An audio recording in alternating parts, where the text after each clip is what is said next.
Thank you. Good evening, everyone. It feels a little funny. I have a little prepared introduction, and it seems inadequate. I feel as though our guest needs no introduction, and it's very, very thrilling to have him here in person after such a long time. But here goes anyhow. Novels, at their best, name the world, says Ian McEwan in an interview with Adam Begley in the current issue of The Atlantic. Perhaps until now, one might have said a novel names a world, each time a different one, as we've been so fortunate to be McEwan's readers over almost 50 years through story collections and now 17 novels, and to enter with joy and sometimes trepidation the psyches and secrets, the experience and wisdom of everyone from a child murderer to a climate scientist to a high court judge to an unborn fetus in his 2016 novel, Nutshell. Each of his brilliant, rigorously constructed, contained, and sustained fictions has named, or more than named, given life to a set of human experiences that, in his hands, signifies, becomes more than itself. Of his latest book, Lessons, however, this expansive, extraordinary new novel that spans 70 years, it can truly be said that McEwan names a world entire. From Tripoli to London to Berlin, from the Cuban Missile Crisis to the fall of communism, to the attack on the Twin Towers, to the COVID pandemic. The world, our world, experienced through the life of one Roland Baines, Briton, child of the mid-20th century, sometime tennis coach and greeting card writer whose ultimate career, if such it can be called, is in munch music, playing the piano in a hotel lounge. His life is literally in the background, the music that plays while you do other things, but McEwan here has made him our protagonist, the foregrounded everyman, with momentous history as his backdrop. Just as Flaubert's Frédéric Moreau in Sentimental Education continues with his daily life through the Revolution of 1848, picnicking instead of manning the barricades, so too Roland Baines intersects seemingly almost at random with the great historical events of his era. The Cuban Missile Crisis, for example, prompts him as a boy of 14 to seek out Miriam Cornell, the piano teacher who molested him a few years before when he was 11, so he won't die a virgin if the world ends. The legacy of the Second World War comes to him through the stories of his mother-in-law, Jane, a British woman who went in '45 to Germany to write for Cyril Connolly's Horizon magazine and never returned, instead marrying a man who had played a small role in the White Rose resistance movement. The power of the East German Stasi is evoked through the fate of his friends in East Berlin, Florian and Ruth. Roland, at various moments, brushes up against the murky violence and perversity that befell some characters in McEwan's early novels, not just in the form of the mad and obsessive Miriam Cornell, but also in an initial police investigation when his wife Alyssa seems suddenly, inexplicably, to have disappeared. What mother would willingly abandon her infant son? And later in the progressive souring of his old friend and bandmate, Peter Mount. But in the main, Roland's life is relievingly unmarked by disaster, has its share of joys even if it's not clear to Roland himself what it might all add up to. Reading over his old journals, he thinks, there were no obvious themes, no undercurrents he had not noticed at the time, nothing learned. Alyssa, Roland's wife, though only briefly, and the mother of his son, leads the opposite sort of existence. Powerfully desirous of meaning, she wrenches herself away from her family when their son is still an infant in order to become a great novelist. And she does, in fact, become a great novelist, whose abandonment Roland comes to forgive and accept. It is she, late in the book, who berates Roland as a reader when he's come to her irate about what he sees as his depiction in her latest novel. "Have I really got to give you a lesson on how to read a book?" she says. "I borrow, I invent, I raid my own life. I take from all over the place, I change it, bend it to what I need." We have to take Roland's word on the brilliance with which Alyssa Eberhardt achieves this rare magic, but in the case of Ian McEwan, we experience for ourselves the results astonishment, terror, melancholy, delight, wonder, and joy. As an admirer left breathtaken as his student 40 years ago by the stories in First Love, Last Rites, and someone who has ever since read McEwan's work with such enormous pleasure and esteem, I feel so fortunate to be here with him this evening and with you, our audience, and to talk with him about his new novel, Lessons. And now I think Ian will read for us a little from his book. Thank you.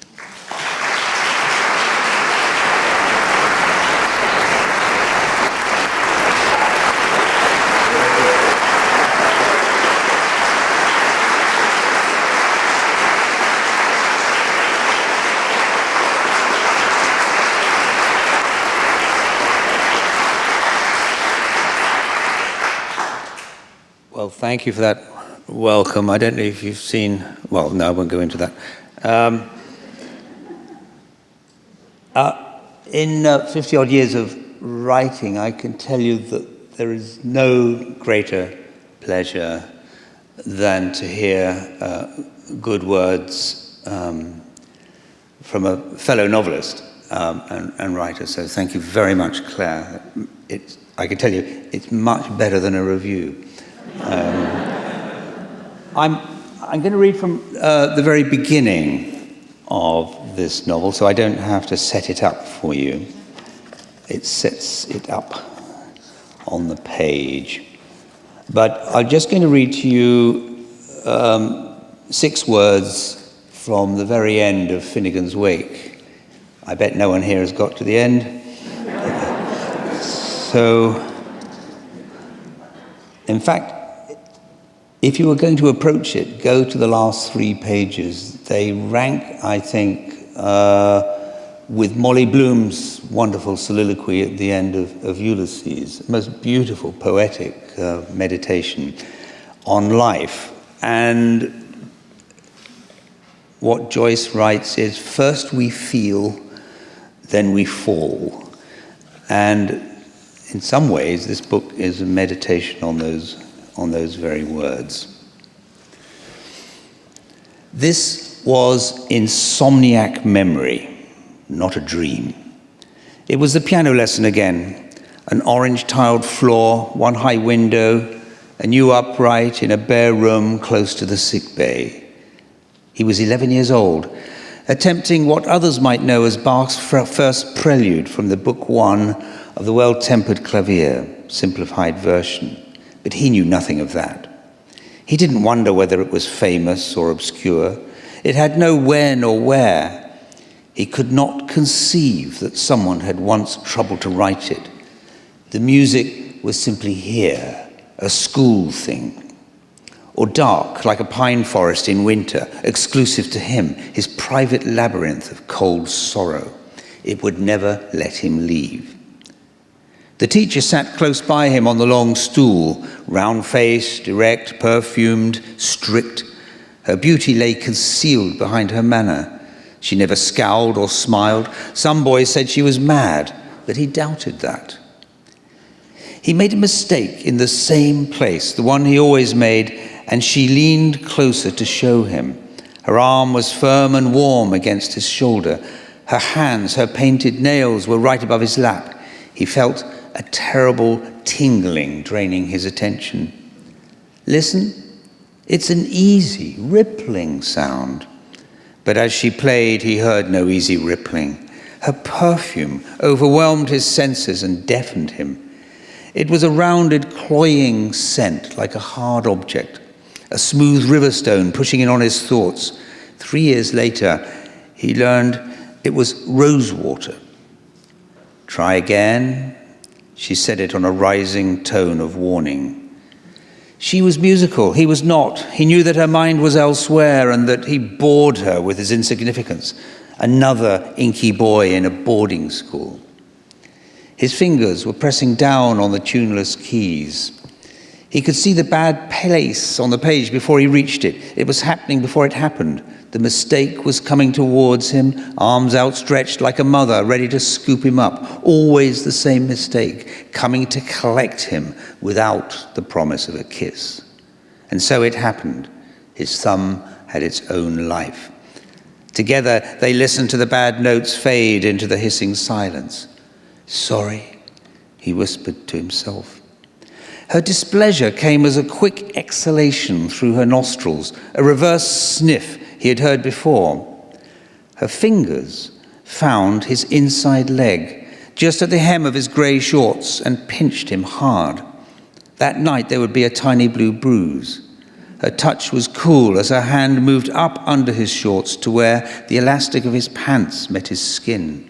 He scrambled off the stool and stood, flushed. "Sit down. You'll start again." Her sternness wiped away what had just happened. It was gone, and he already doubted his memory of it. He hesitated before yet another of those blinding encounters with the ways of adults. They never told you what they knew. They concealed from you the boundaries of your ignorance. What happened, whatever it was, must be his fault, and disobedience was against his nature. So he sat and lifted his head to the sullen column of treble clefs where they hung on the page, and he set off again, even more unsteadily than before. There could be no rippling, not in this forest. Too soon he was nearing the same bad place. Disaster was certain, and knowing that confirmed it as his idiot thumb went down when it should have stayed still. He stopped. The lingering discord sounded like his name spoken out loud. She took his chin between knuckle and thumb and turned his face towards hers. Even her breath was scented. Without shifting her eyes from his, she reached for the 12-inch ruler from the piano lid. He was not going to let her smack him, but as he slid from the stool, he didn't see what was coming. She caught him on his knee with the edge, not the flat, and it stung. He moved a step back. "You'll do as you're told and sit down." His leg was burning, but he wouldn't put his hand to it, not yet. He took a last look at her beauty, her tight high-necked pearl-buttoned blouse, at the fan diagonal creases in the fabric formed by her breasts below her correct and steady gaze. He ran from her down a colonnade of months until he was 13, and it was late at night. For months she had featured in his pre-sleep daydreams, but this time it was different. The sensation was savage. The cold sinking in his stomach was what he guessed people called ecstasy. Everything was new, good or bad, and it was all his. Nothing had ever felt so thrilling as passing the point of no return. Too late, no going back, who cared? Astonished, he came into his hand for the first time. When he had recovered, he sat up in the dark, got out of bed, went into the dormitory lavatories, the bogs, to examine the pale globule in his palm, a child's palm. Here, his memories faded into dreaming. He went closer, closer through the glistening universe to a view from a mountain summit above a distant ocean, like the one Fatty Cortez saw in a poem the whole class wrote out 25 times for a detention. A sea of writhing creatures, smaller than tadpoles, millions on millions packed to the curved horizon. He went in closer still until he found and followed a certain individual swimming through the crowd on its journey, jostling with siblings down smooth pink tunnels, overtaking the rest as they fell away exhausted. And at last he arrived alone before a disk, magnificent like a sun, turning slowly clockwise, calm and full of knowledge, waiting indifferently. If it wasn't him, it would be someone else. As he entered through thick blood-red curtains, there came from a distance a howl, then a sunburst of a growing baby's face, of a crying baby's face. He was a grown man, a poet he liked to think, with a hangover and a 5-day stubble, rising from the shallows of recent sleep, now stumbling from the bedroom to the wailing baby's room, lifting it from its cot and holding it close. Then he was downstairs with the child asleep against his chest beneath a blanket. A rocking chair, and by it on a low table, a book he had bought about world troubles, which he knew he would never read. he had troubles of his own. Thank you.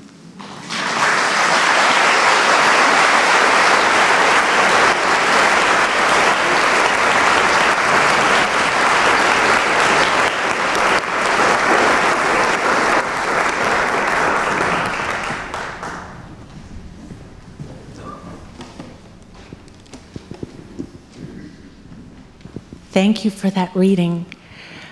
Maybe that's a place to start. We might as well begin at the beginning.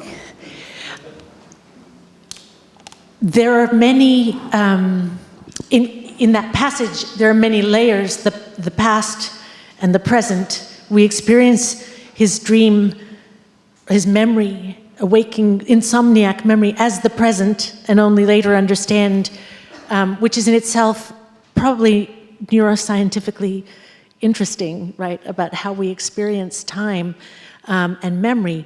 But perhaps we might start with all of the different emotions and experiences in that piano lesson, and why you chose to begin there. I really don't know the answer to that question because it was the very first thing I wrote. I was doodling. I knew I wanted to write a long novel in which a personal story would stretch over a lifetime. I've always been interested in character, how it is unfolded on the page, how different writers do it, how we've inherited a grand tradition from the 19th century, from Jane Austen right through to George Eliot, with Tolstoy and Flaubert in between, of summoning an individual on the page. And then modernism somehow defied that, challenged it. Virginia Woolf famously said, "Character is dead." But it won't go away. There have been many experiments of novels without any characters, and Rob Grier, the French novelist, was a good case in point. And here we are still grappling. I mean, I think it's a wonderful, complex problem, how to render character. And I thought that if you could render and follow a character through a whole lifetime, and I'm hardly the first one to think of this, you would see character in a different way. So I was just doodling, and I wrote the scene that I've just read, but it was in the first person. It was in a verbless, almost punctuation-free flow of consciousness. And my first task was to find a prose for it. So I sat on this for quite a long time, moving it into the third person, because I knew finally that's the form of prose I love most. It's the form of prose that makes us properly dare to name the world, as you mentioned, but also gives you all the freedom of moving in and out of a character for which you might focus on, pull back, and so on.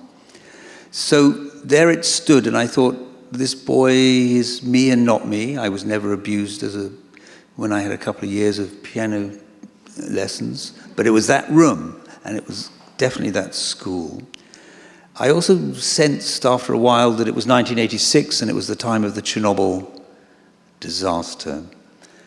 And slowly out of that, the whole novel began to take shape, so that I think I've always been a slow beginner with a novel, but there comes a point at which certain small scenes or a scene becomes a microcosm, a sort of metonym for the whole thing. And if you can get that right, then you can afford to build on top of it. So Roland Baines is looking after a 7-month-old baby. His wife has vanished. She's left a note on the pillow of his bed, of their bed. And as he reflects, it has some resemblance to a hotel's bitter chocolate. It's both sweet and bitter, but she doesn't explain why she's gone. So once that was in place, I knew that my original notes of maybe 6 months before about making a life and making global events over which we have no control fit now had a vehicle. And you must know that familiar moment when you think, now I could live with this for 2 or 3 years. Right. I mean, it's interesting because I think of it as a moment when something moves into inevitability. It moves into, it comes to seem organic. It comes to seem, and perhaps it did for you, that it couldn't be anyone but Roland. It couldn't begin anywhere but here. You know, the juxtaposition of these two times and in his life and of these two women, you know, were two moments in history also, were the sort of starting point, and it couldn't have begun anywhere else. Although, because the span goes back and forth. I mean, we go back to Libya, which is before the piano lesson. You know, we have memories. So objectively, I mean, you could chronologically have begun earlier. Do you know when sometimes, you know, on occasions like this, and someone might ask from the audience, why did you make such and such a character a woman or a man? And when you can confidently answer, well, because she was always a woman, before I thought of her. I mean, she was already there.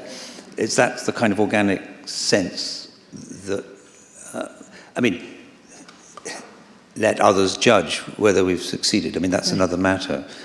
But that's the illusion you need, at least, to cling to. These people actually are already there. You've just got to discover them. But it is, I mean, the scene that you read is so extraordinary because it captures this gamut of emotions that young Roland is feeling in the course of this piano lesson. And he will come to see this for a long time as a defining moment in his life. And yet there's some question of whether to what extent it is a defining moment, and to what extent it's one among many moments. I mean, and so I feel that right from the beginning, part of the metonym, if that's, is that it's a story about stories, which is something that your novels. I got annoyed reading people saying old-fashioned realism. I feel like there's nothing old-fashioned about realism, but and certainly not in your hands. And there's always a sort of metafictional element, and I feel that that's there right from the outset. And I wonder, is that conscious, or is that just how the world comes? I think literary writers today can't get round it. I mean, if you were a composer and you presented your symphony right here in this hall, for example, which is quite well known for its music, a symphony in the style of Haydn, it would be rightly considered parody, you know, or folly. Modernism and its consequences taught us something about language. We can no longer simply write in the style, even if it was available to us in talent terms of Balzac, say. So every sentence teaches you how it's going to be written and reflects on its own process, and every novel you write teaches you how to write it, and in your lessons, as it were, on how to write this novel, you're inevitably reflecting, taking notes, as it were. The notes fall in the spaces, even between the sentences. There's no way around it. And inevitably, there was some sort of mischief always one wants to indulge, I think, at the beginning of a novel. What's it like to be a sperm on its way to the ovum? Are they all really siblings? I guess they are. They certainly are opponents. A biologist once said to me, because contingency, chance, accident is something that plays such a big part in our lives. A biologist once said to me, we were talking about chance, and he said, well, if your parents just made love 10 seconds later, you wouldn't be you. You'd be someone else. Actually, he could have said a quarter of a second. I mean, that moment of recombination of two sets of genes meeting, really is. The chances of you being you are infinitesimally large, the ratio. And I think that all novelists are playing with this business of chance. They're interposing, playing God or even Satan in the process. But all the time, yes, I guess there's a sort of a little bit of pleasure that you've stumbled on the idea that you're at the beginning of a novel that's about a whole life, and you're starting with a sperm, even though it's not actually a sperm that's going to go anywhere, really. I mean, his hand. But still, entering an ovum, parting red curtains, like coming on stage. So, But it is also, I mean, just there, because quite near the beginning, there is, I have it written here, there's the, he witnesses the motorcycle accident. And there's, it too could be a momentous occasion in his life. And indeed, what he reflects, he cries. Nobody's killed in the accident. He cries. His tears were for joy, a sudden warmth of understanding how loving and good people were, how kind the world was that had ambulances in it that came quickly, an entire system just below the surface of everyday life. Now he's a little bit younger, but not much.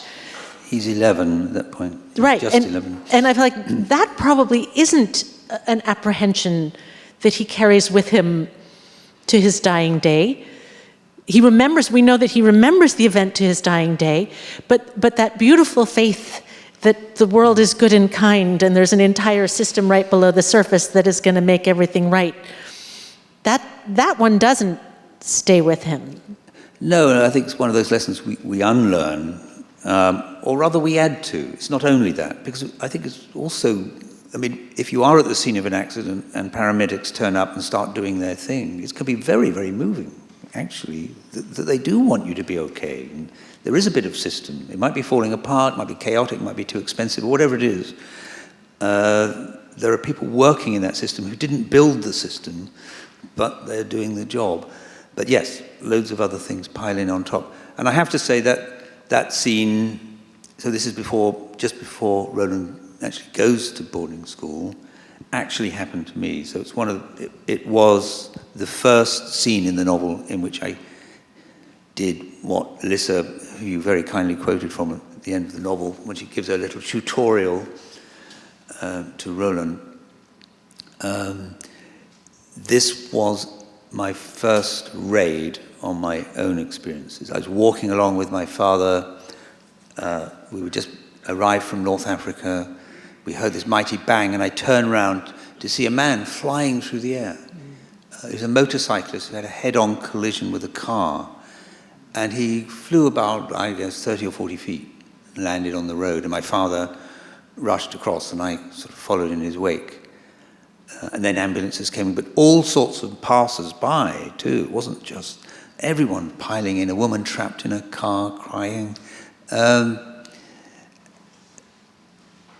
quite important, I think, to at least believe as a child that the world is fundamentally benign. Let that be slowly unlearned, but don't let anyone come along and tell you it isn't, if you see what I mean, before time. I've lifted up thinking, maybe now I'm interrupting. I don't want to interrupt. No, I mean, in the business of threading an imaginary life, Roland Baines is not me, and yet I keep giving him things that I remembered vividly. And actually, I didn't really remember them vividly until I started writing this novel. I'd always tended to be an inventor rather than a memorizer of my past, a rememberer of my past. And yet I've always had, You were always a fiction writer, in fact. Yeah. But it's always laced. You can't escape it. Novels are a very personal form. Kingsley Amis once said, you can't write 1,000 words in a novel without giving yourself away. Somehow it's a very personal form. You cannot say to a close friend, look, don't take this personally, but your novel is crap. They will take it personally.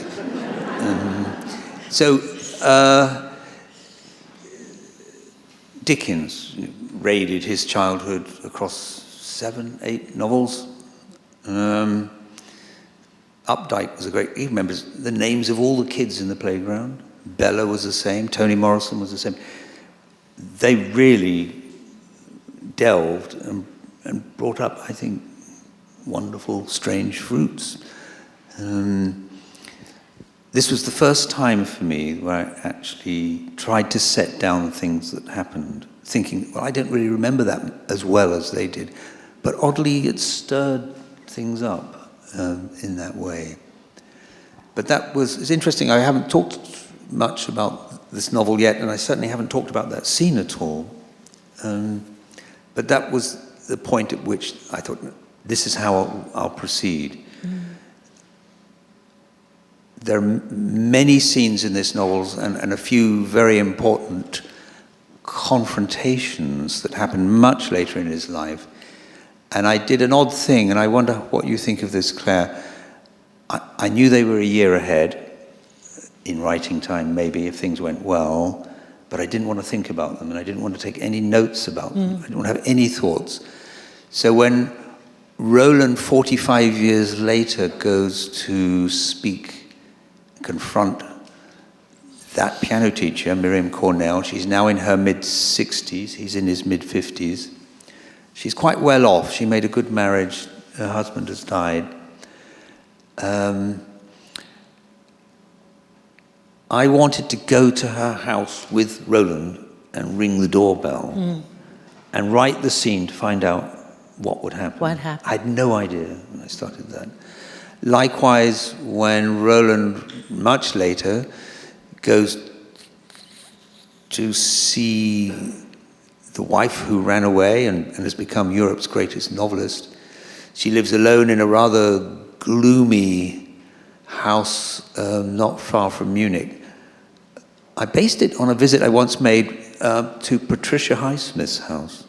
Oh, how fabulous. And although she has my character has nothing to do with Patricia Highsmith, except they're both novelists, the house, the gloominess of it, very modern slabs of concrete with tiny strips of glass, so very little sky got in the place. The opposite of the Regency idea, somehow. I had no idea what would happen. I just sort of sent him there and then thought, but I don't want to think about it, I'm not going to take any notes, even when I'm lying in the bath. No, don't think about it. Because I could become him. Because we were quite close. And he was living the life that diverged from mine. At the age of 16, he leaves school, I stayed on, I went to universities, and he lives a marginal life.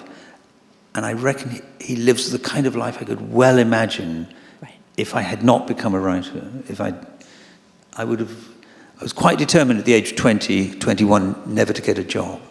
A proper career structure. That before the writing, that was the decision, no job. Writing's not a job, it's an existence. It's a way of being. It's a whole other thing. So I probably would have lived on the margins, like Roland. But it's interesting because I think as a reader you can feel the urgency of those encounters, right, and the suspense of them when they happen in the novel.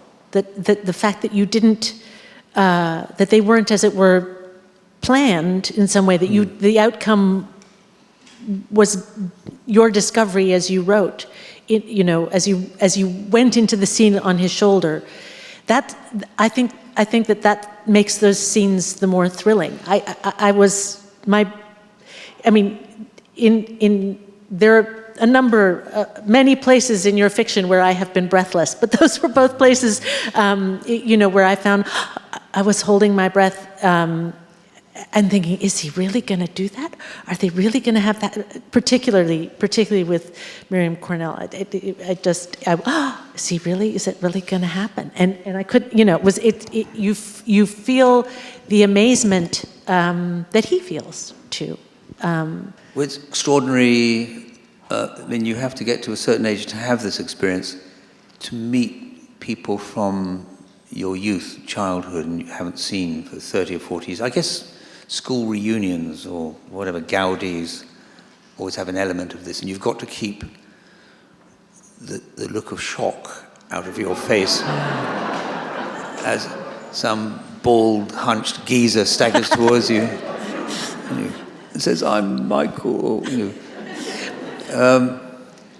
And one thinks of Dickens, who fell in love at the age of 20 with a very beautiful young woman called Maria Beadnell, and he wanted to marry her, but he was just a humble hack writing up parliamentary reports, completely obscure. Her family were quite well off, and father got in the way, and so he was dismissed. But many years later, when he was very, very famous, Maria Beadnell wrote him a letter, and Dickens's marriage was already collapsing, and he got into this state of mind that at last he could now marry this woman. She let it be known to him that her husband had died, or maybe, had faded away from her life anyway. And she came to tea, and they had not seen each other for 35 years or so. And he was completely shocked. She was very, very plump and unbelievably garrulous and stupid. And he sat through tea in horror and had to sort of edge her out of her life because his letters to her were almost like love letters. He was living in the past. So that haunted me a bit. Again, I tried not to think about it, but when Roland, who is now almost bald, has put on a lot of weight himself, I gave him all of Maria Beadnell's. I was surprised with the tennis that he'd put on the weight. Yeah. He has stopped. Claire, I thought this through. If you had been paying attention, Messud, he had stopped playing tennis some years before. His knees... Right, there's an arthritis. Yeah, but never believe people who say doing sport's good for you and exercise. I know people who never took any exercise now, and they all have the knees of 8-year-olds. And those of us who skied and played squash and tennis and hiked... Screwed. Yeah. Once your knees go, you put on weight. This is the knock-on effect. But one of the fascinations was watching them make that estimation of each other and trying to relate it to this extraordinary 2 years of what he's only lately begun to understand was abuse. He thought he had all the agency, as often victims do in these things. He thought he had some free will in this. But he had none, and it's taken him a lifetime to get there. But as they weigh each other up and see the pressure of the years, even as they're in this very hostile conversation, I thought back to Dickens and Maria Beadnell. Poor woman, I mean, he led her on, Dickens, famous Dickens, with his letters, somehow thinking that she would appear to be the girl of 20 and less stupid. Less stupid. But I'm interested because you started way back a while ago when we spoke of the motorcycle accident scene, and you said, this is the first time in my writing that I've done this, which is to draw directly on memories and experiences. And rather like Alyssa, your fictional novelist, you then strayed in very quickly into the imagining the your alter ego's experience, which is fictional. And I wonder what that experience of writing this novel. Are you now confused when you remember your past about not really sure what's yours and what's Roland's, or how does that work? And what did it feel like as somebody who has invented and inhabited many fictional lives to draw on memories and experiences of your own? What did that feel like? It was partly a learning experience, and it was partly quite liberating. For example, if some elements of this novel is about how certain events in our youth can cast very long shadows, and how we will think of them differently through time, reinterpret them. And also what's true of shadows, also true, some experience casts light down our life, and we hang on to those too. Crucial to that, and probably the most important element of that, even more important than Roland's experience of abuse, is the experience of my mother, who I put in the novel as truthfully as I could. My mother's first husband was away fighting in the war, Second World War, and she had an affair with the man who would one day become my father. They conceived a child. That would be the end of his army career, to have an affair with a woman whose husband was away fighting at the front. And there'd be colossal scandal and hatred in the village too. So they decided to give the child away, and they put an advert in a local paper saying, "Home wanted for baby boy, 6 weeks old, complete surrender." And my mother went on the train with her sister and handed the baby over. Now, when I was beginning to write about this, I opened up an old envelope full of black and white photographs that I hadn't looked at in a very long time and hadn't thought about. And there is a picture of my mother, flanked by my half-brother and my half-sister, the two children she had. The year would have been 1940. It's a studio. The children are, yes, either side, all nicely arranged. She has long black hair, and she has she's very, very pretty, and she's looking straight at the camera with this confidence, extraordinary, level, steady gaze of confidence. And I realized looking at that picture that I never knew that woman. And that woman disappeared that day in the railway station when that baby was handed over. And the sadness and timidity that hung around my mother, married to a very dominant man, my father, was explained. I mean, and I'd sort of begun to understand that when that baby, now in his 60s, appeared in our lives suddenly. Everything began to knit together. So actually setting this down, but in fictional terms, was, as I said, a liberation and, to some degree, a real discovery. And in fact, the fictional version of your discovered brother is a sort of alter ego again for Roland, and this question of contingency and the life that might almost have been anyone's, right? I mean, just there by one separation, by one degree, and I guess I'm interested that. Well, I mean, I'm thinking as you're speaking about that evocation of your mother in the photograph. Do you come away thinking life is damage? Well, no, I don't. I think what happens is you get pushed onto other tracks, you get diverted. your life becomes something other than what it might have been. And we're surrounded by these other selves who run along parallel, invisibly, as it were, beside us. I mean, my brother, when I met him, so the year was 2002, we discovered through the Salvation Army there was this man who was my brother,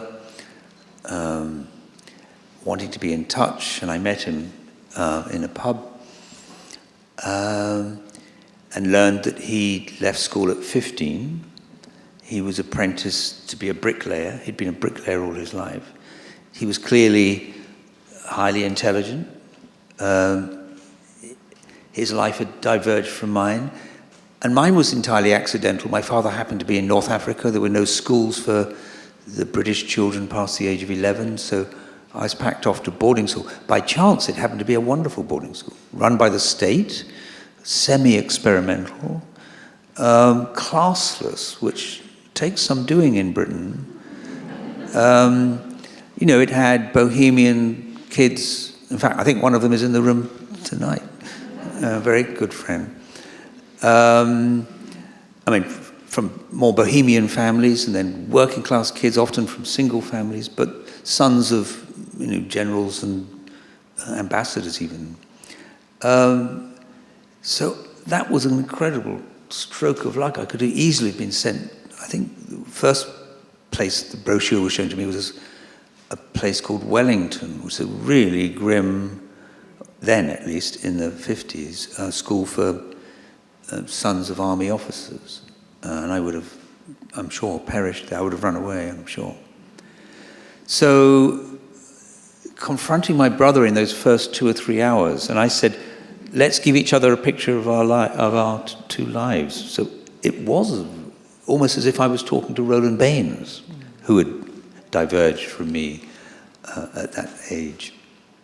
So yes, all of this winding real events around the fiction, all the women that Roland, that's important, like the piano teacher, his wife who becomes Europe's greatest novelist, and then his second wife, who was a very important figure in all his life, but he marries her too late.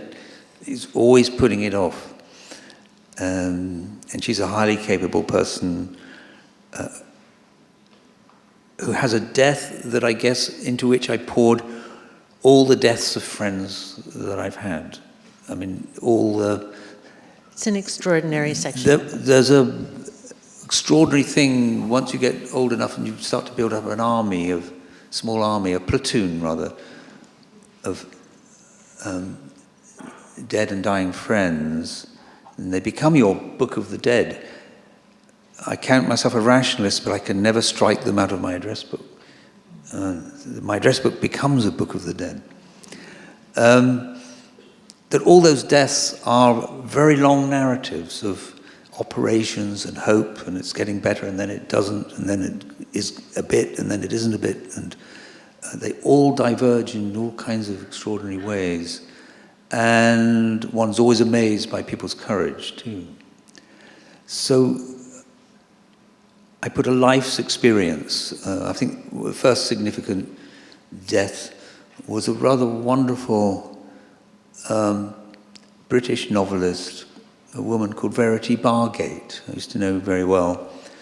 And she died when we were all in our mid-20s, so it was really astonishing to die of cancer, to have that first experience, but all the way through. And all of us, I'm sure, in this room, of course, have had it. So that's the freedom that fiction allows you, again, to roll these things together in some instances, and yet in others you just want to get it down as truthfully as you can, true to memory. To memory. I'm interested because of, in the introduction I read that line where Roland, going back over his journals, reflects that he didn't learn anything, or that there are no lessons learned when the book is called Lessons.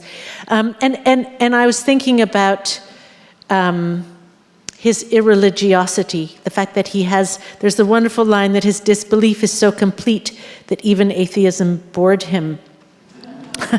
And I was thinking also of our late mutual friend Christopher Hitchens' line about religion, that it's a North Korea of the mind. And I was thinking, though, that the North Korea of the mind makes meaning out of stories and makes everything a lesson learned. And I wondered whether for you in Roland's narrative that because it does that sort of refusal to make a single answer or a simple moral or a lesson, right? To make out of this which is your largest novel in terms of its canvas and encompasses so many things. But is there a difference between lessons not being learned and things not being meaningful? It's very hard, I think, for people as they get older, when asked, what lessons have you learned in life? Because you can get truths that are profoundly banal. I mean, like, love conquers all, or be kind, or, make your own way, don't listen to others, or always listen to. So, my father liked when it is better to be rich and healthy than poor and sick. Yeah, well, this was the problem that Iris Murdoch identified in the novel when you're trying to say what's its lesson. Well, she said, well, the lesson of most novels are nice things are nicer than nasty things. So, for that reason, having called this novel Lessons, I was going to be asked that. So I thought about it when I got it, and I thought, well, that's going to be a hard one to answer, but I have some responsibility to it. So I think it's this, that most problems don't go away. They're not solved. One of the most deceptive words in the language is closure. And that includes getting over a death. They live with you. So things either get forgotten, or you accept they're part of your baggage. They're part of who you are and what you are, and you live with it. So that's central to it. Another one, I suppose, and the pandemic, I mean, I forgot to mention that a lot of this, even though it's planning it in 2019, the pandemic happened, huge opportunities of time, even as this tragedy was unfolding around us. And I think you must be another writer colleague who flourished in that time. I hope you were. Well, it certainly was, I think, probably easier for writers than many people, just in terms of, don't have to go anywhere? No. Sounds good to me. Lockdown is what we longed for all our lives, and rash promises you made 2 years ago to go to Albania. Oops, can't. Yeah.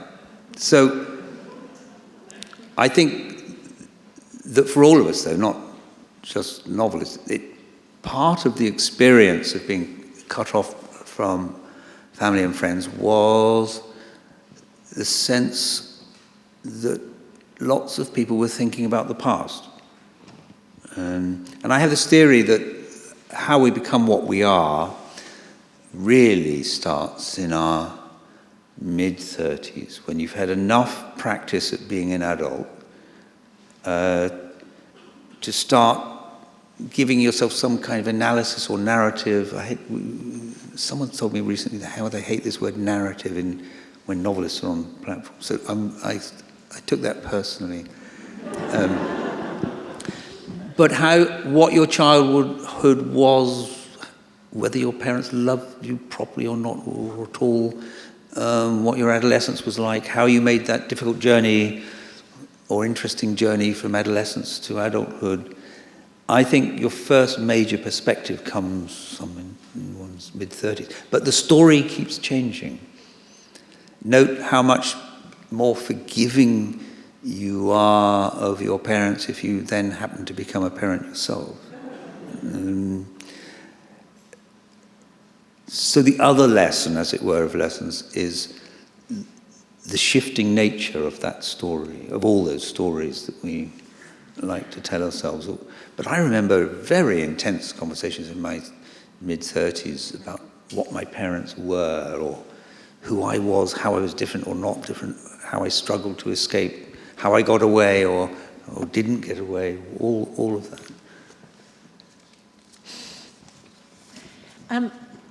I have some questions in pretty colors in my lap to ask you, but I'll have to read them, and I'm too blind to do that without putting on my glasses. First, but it leads me. I mean, just I'm going to ask you a question of mine, and then do that, which is I couldn't help but feel, because I guess I feel it in life. In college, reading Foucault years ago, there was this term, an epistemic shift. And I feel as though there has been latterly an epistemic shift, like that life after 2009 or 10 or 8, I don't think after 2000. I think after, whether it was the financial crisis or the iPhone, or some combination of the iPhone and the financial crisis. Various.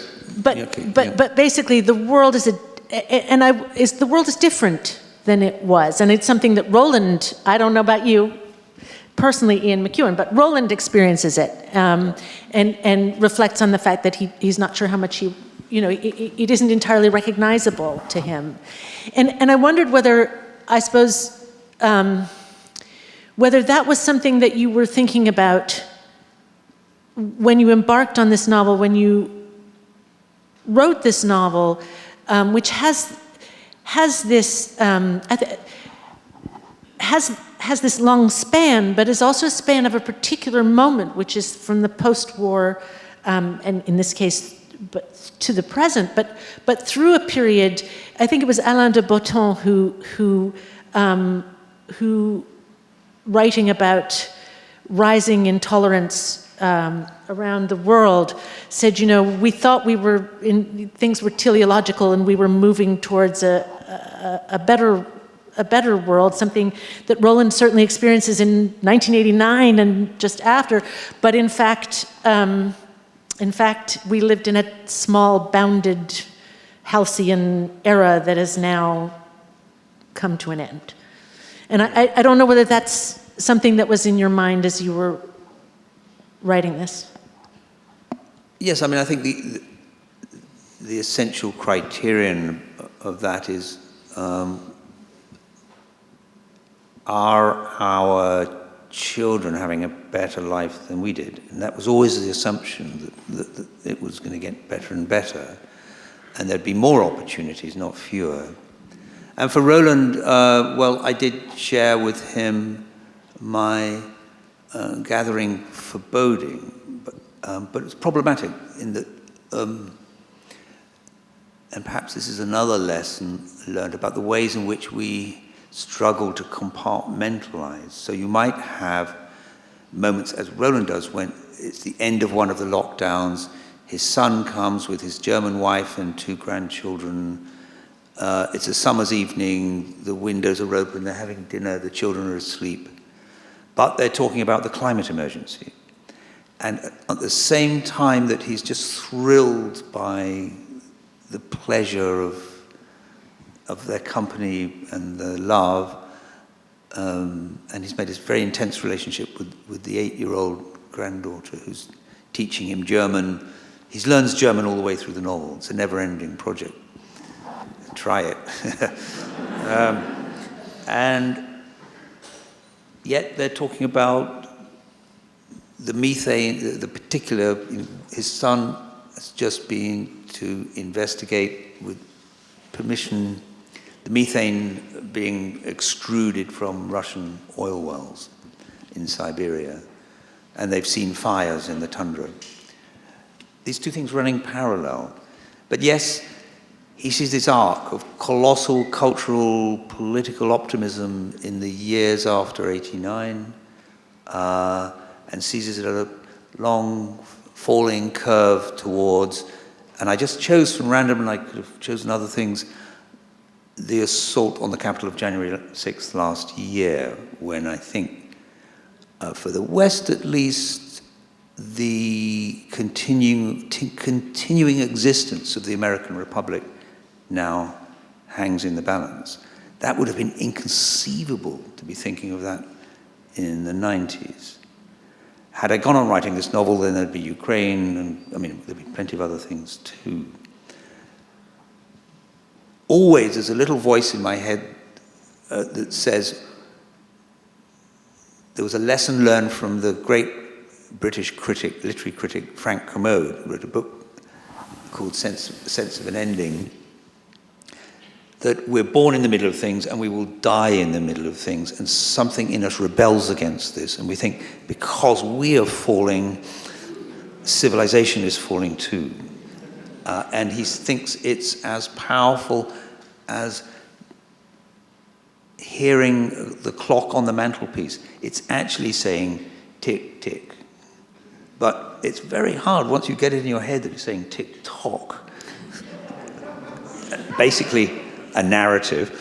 And of course, in your 70s, you are that tock.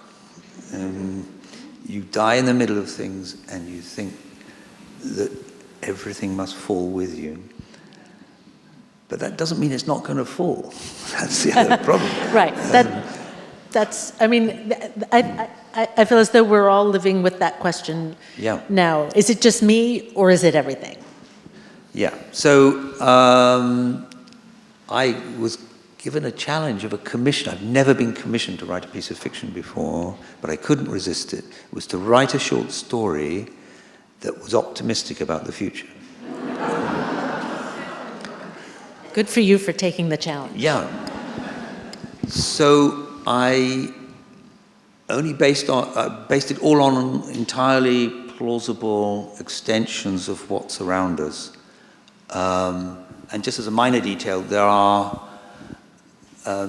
genetically engineered dogs that eat plastic bottles and bags. So plastic is disposed of. The oceans survive. There are two limited exchanges of nuclear weapons. Israel, in consort with Saudi Arabia, exchanged nuclear weapons with Iran. This is in your story? Yep. Now, you think that's a bad thing? Well, wait. There's also a small nuclear exchange between India and Pakistan. Tactical nuclear weapons puts up so much dust into the upper atmosphere that we have another 20 years to sort out climate change. There's a silver lining. The Earth cools, as it most certainly will. So our optimism about the future has to be highly nuanced. You can't just say human nature changed. Everyone loves Virginia Woolf. Do you know this story? Virginia Woolf said that human nature changed the day that she was in a drawing room at a polite party in 1904, and Lytton Strachey came into the room and pointed to a stain on her dress and said, "Semen?" Now imagine, in 1904, you didn't really... And she said, and it's ludicrous, of course, human nature changed at that point. Or human civilization changed. It was now possible to say that. To say semen. Well... Not now, by the way. You can't do that. I mean, it seems Yeah, I wish that just saying semen a lot could solve the Yeah. climate emergency. That would be Yeah. great. Michael Tippett wrote to Benjamin Britten, full of these stupid stories. He just read the libretto for Billy Budd, and there's a line that says, Billy Budd, they're all on a ship. And it says, "The decks are awash with semen." And he said, you can't have that. And Britain said, why on earth not? I'm going to read a question from the audience now. Okay, so this is a question on gray paper. Was there a tension you felt in having Roland be a parent? What kind of parent would he be? He would be, how the child could be affected by what he brings to parenting. Did you feel any tension making Roland a parent? Did I feel what, sorry? Any? Tension. Was it making Roland a parent? No, I only had to raid my own memories of... I beg your pardon? I only had to raid my own memories of raising a child, and then think, what if I'd done it all alone, and put myself in the place of countless single mothers, and imagine the exhaustion as well as the love. The total exhaustion when you have to do it all alone. I have to say, I read a review that referred to Roland as passive. No. Yeah, I know. And I was like, really? Because he raises a kid all on his own and keeps I understand that he has commitment phobias. I understand that he has his restlessness and so on. But passivity, I feel like you can't actually be a passive parent, as anybody who's a parent knows. Well, that doesn't work out. There's a scene where Roland is lying on the bed. It's daytime, and the 7-month-old baby is lying by his side, and all Roland wants to do is fall asleep, just for 5 minutes. But the moment he closes his eyes, the baby feels it's alone in the universe and starts to scream. And then he thinks, well, how's the future looking? How can I take control of my life? Well, he's got to do the shopping, clean the house, take the laundry to the laundrette, look after the baby and play with the baby, crucially. And you realize that's his life. That's how it's going to be. For a long time? Yeah. I always like saying to new parents, the first 55 years are the hardest. Or as a friend wrote a poem with the line in it, we should have waited to have the kids till they were older. Yes. Yeah. So, as you age, do you feel some of your books age better than others? Asks someone on the blue page. Do I think? Well, I leave that to others, really. Maybe do you feel closer to some books than to others? Do they feel more familial? I like to think I've got better at it, but that is an illusion that I think is necessary. Well, I think it's complicated because, you're pretty damn awesome, but you've been pretty damn awesome, a long time, so. Well, it's nice when I've been asked to do a rather nice thing with the BBC Symphony Orchestra, which is to read extracts of my work. Zadie Smith did this and said it was a wonderful experience. So you read, 4 or 5 minutes, and then this 90-strong orchestra plays some music, which... You choose? Do you get to choose? Well, I have some input, but actually I quite like to hear what the person who's doing this, putting all this together, is going to do. So it was fun to just go looking for things I wrote 30 years ago. And there's a sort of imaginary blue pencil that you want to take to it. And you think, no, I can't do that. That's cheating. Remember all the mistakes that Auden made in revising taking whole poems, some of the best stuff. I'm sitting alone in a dive in 51st. It's just, that was gone. And I cling to that illusion bit better. I mean, it's slow, baby steps. I'm not gonna. I feel like you were awesome. You are awesome. But Roland, when he rereads his diaries, feels that he's reading about someone else's past. Did you feel rereading your work from, say, 30 years ago that you were reading your own words or someone else's? It was a weird mixture of the two. I could no longer immediately forecast what the next sentence was going to be as I could if I looked at a novel of 10 years ago. That's still very strong. I know exactly where everything is. Oh yes, I couldn't even find certain things. Where the hell is it, that bit about, and of course the old PDFs, because I have all the published last final cut, as it were, the actual published version as PDFs. But old PDFs won't let you search. There's some wheels have not yet been invented in 2002, things we take for granted now. So that meant I had to go to the shelves and get them and start looking for things. And it was a mixture of pleasure, surprise, familiarity, but not quite.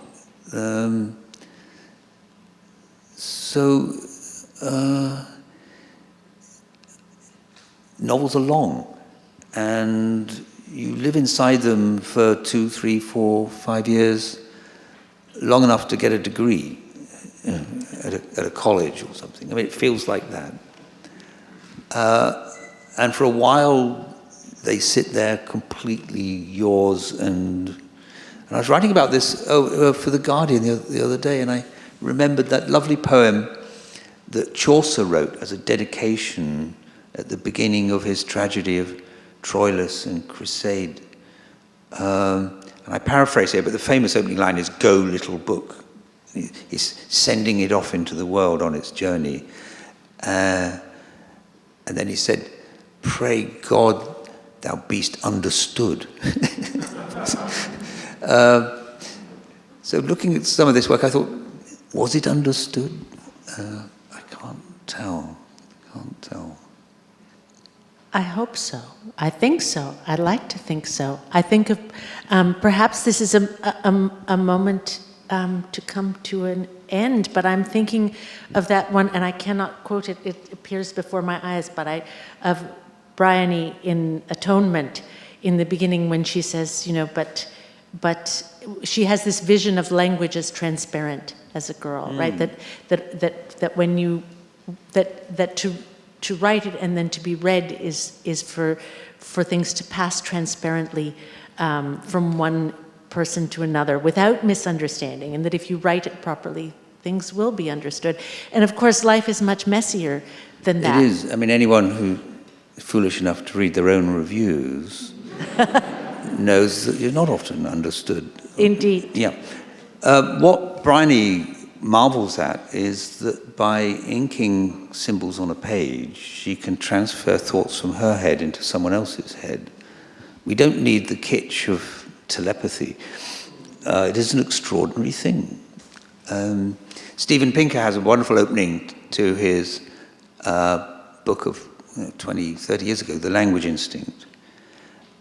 He says, just have a look at this passage, and it's a very vivid passage of how octopuses mate and how they change incredible colors. And he says, now tell me that language is all about ambiguity.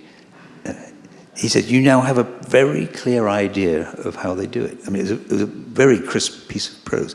So yes, it's full of ambiguity, but that's not to forget the miracle of transferring thoughts. It does happen, and it does happen with clarity. So that's one of the pleasures of dedicating one's life to the process. Well, thank you, Ian McEwan, for the miracle of your books, for the miracle of this novel, for this